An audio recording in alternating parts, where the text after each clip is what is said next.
Chris from Project 34 are releasing our self-titled album on December 1. Shout out to Chris and Carl from Heavy. Appreciate your ongoing support, guys. Cheers for all the great works you do in supporting Australian heavy metal. Beautiful, Chris. Thanks for that, mate. We're supposed to be thanking you, but we'll accept that one. Thank you. Cheers, mate.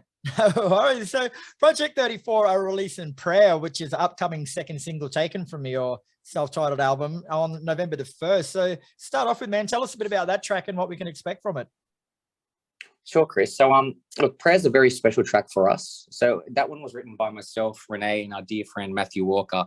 It's got a really sad and somber, yet somewhat uplifting tone. And it's probably my favorite on the album.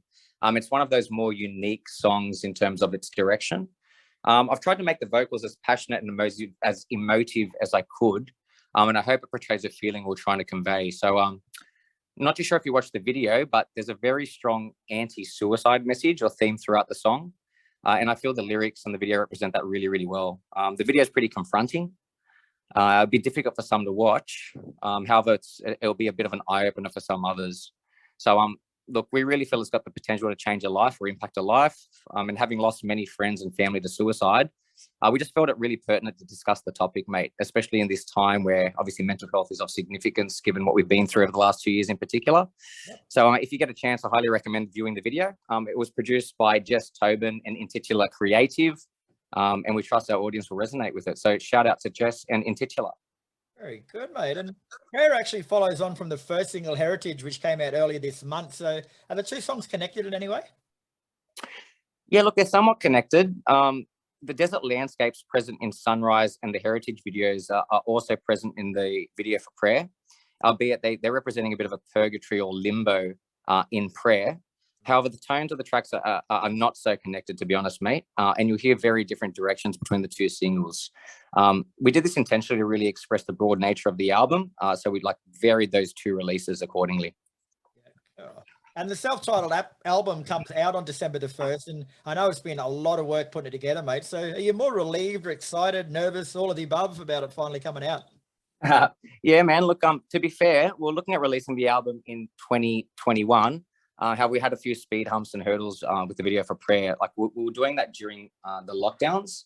And given the production and actors that we required, we really struggled to obviously cement times and dates for that. Yep. So, look, I wouldn't say we're nervous at all for the release, as the opinions, to be fair, man, the opinions of others regarding our art are pretty insignificant. The album is pretty personal for Renee and I. So, although you and the audience get to hear the outcome, it's the process itself in its creation that's the most beautiful thing for us.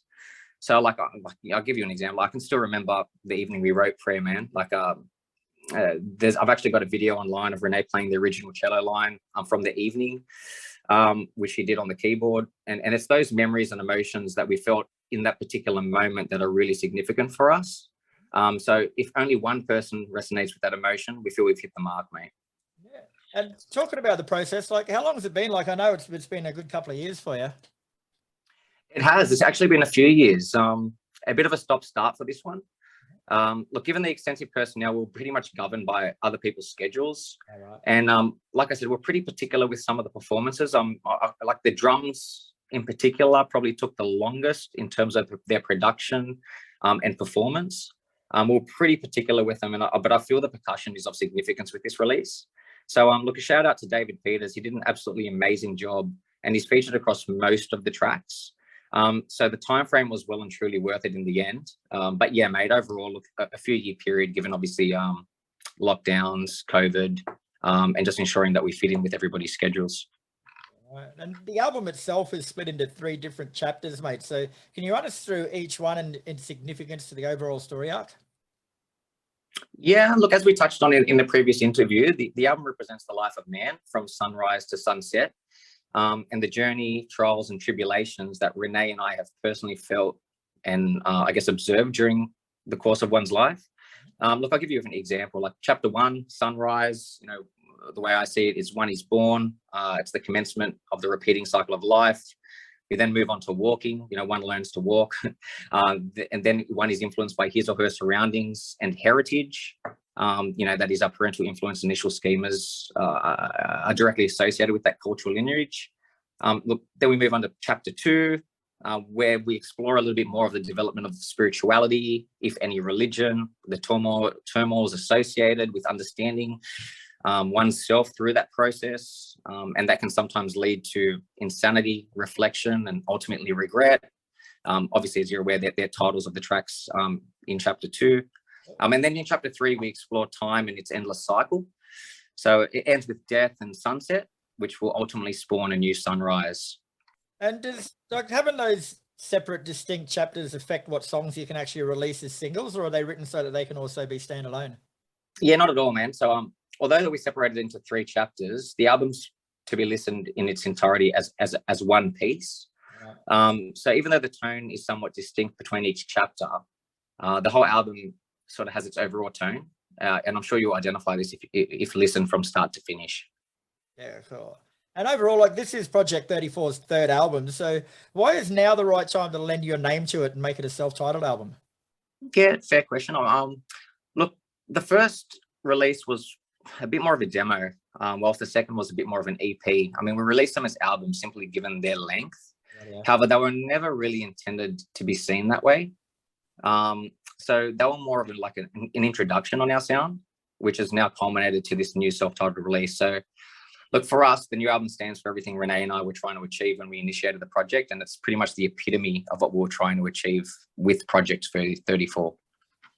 So along those lines, mate, like Project 34 is far from your average band, mate. So tell us a bit more about it and where the idea stems from. Thanks, man. So look, the idea stemmed originally from the dramas that it can be associated within a band environment. I'm not too sure if you've been in a band before, but having experienced that in the past, Renee and I were pretty determined to find a platform where everybody could express their own creativity, however, be ultimately directed and dictated by us without having any repercussions. So individuals can sometimes have their own opinions and views regarding the direction that a band goes or how the band is managed. So the way we did things like completely remove that nuance. And as I'm sure you can appreciate, it can be really difficult for some talented musicians to have their creative input varied or changed. And that can sometimes cause a bit of angst to them personally. So not having this as a band, rather as a project run by Renee and I alone, removed any angst or drama. Well, we tried to anyway. So to have over 30 international musos working together in harmony really exemplified this, I think. And we wouldn't have it any other way, man. So it allowed us to really expand, reduce, and even change the personnel for each tune. And that's just determined by the direction that we choose to go in. So yeah, that's a little bit about what I think is a little bit different. Yeah, cool. And looking through the press release, mate, it says that the objective was to orchestrate a platform that tethered local and international music talent from a variety of genres and to collaborate that in a unique way. Now, can you run through that and explain what it actually means? Sweet. Yeah, it sounds a little bit long-winded, doesn't it? But so look, as I touched on, we utilized musicians from a variety of musical backgrounds and influence from all over the world. So generally, my understanding would be that a metal band would utilize metal musicians that live and breathe the genre. So a very, very small part of our overall personnel actually fit that criteria. So we went for something a little bit different. And I'll give you a couple of examples. Like our violinist, Oleg Bezelglov, lives and breathes classical music. He plays in orchestras all around the world, and he's never performed on anything quite like this genre. Similarly with, the saxophonist we used, who's a Grammy Award winner. His name's Fabian Hernandez, and he's pretty much renowned for his works in jazz and Latin salsa. So look, we allowed such musicians to really express their own individual creativity and contribute to the project in their own unique way, sometimes with very little direction, to ensure their feel and their genre influence was really, really represented. So you mentioned that you've used over 30 musicians in this, mate. So what was the actual selection criteria used on who to approach? Yeah, man. So the musicians were selected based on what we felt they could add in terms of a genre building influence or emerging of genres, so to speak. So what we're able to do is create a platform for all musicians across the world to contribute in a unique way. So we actually utilized the service of a number of musicians that aren't necessarily present on the album, as we felt sometimes their feel or vibe was a bit too distant from what we're trying to achieve. So the selection process was pretty much a trial and error one, which we've filtered down now. So given the majority of the album was completed during lockdown, the majority was completed remotely during a time of isolation and separation. So I feel this merge really brought the personnel together, and I sort of that cohesiveness can be heard on the album. So the criteria was, like I said, a bit of trial and error. But we simply requested that they immerse themselves in the music, play what they felt, and then we've, basically vibed on, yep, that's the one, or no, we have to move on to another instrumentation or another musician. Yeah, cool. And you've also used an extensive array of instrumentalizations. So what did you actually use, and how did those instruments accentuate the music? Yeah, cool. So apart from the sound of guitars, bass, drums, and vocals, etc., there's there's some cello, violin, violas, there's horns, French horn, trombone, trumpet, harp, saxophone, piano, there's djembe, there's Brazilian percussion, etc. I feel that these instruments really accentuated the music by offering a bit of like complex layering and interesting tones and sounds to the overall style of the music. So it's a bit different. So I don't want people to get misconstrued. It's not like your typical Dimmu Borgir or Septic Flesh where they're utilizing full orchestras. We rather utilize this instrumentation in sections to add particular flavor or tones to that particular moment. So it's definitely not to be viewed as an orchestral in its overall nature, but we definitely utilized a large array of instrumentation. Yeah, sweet.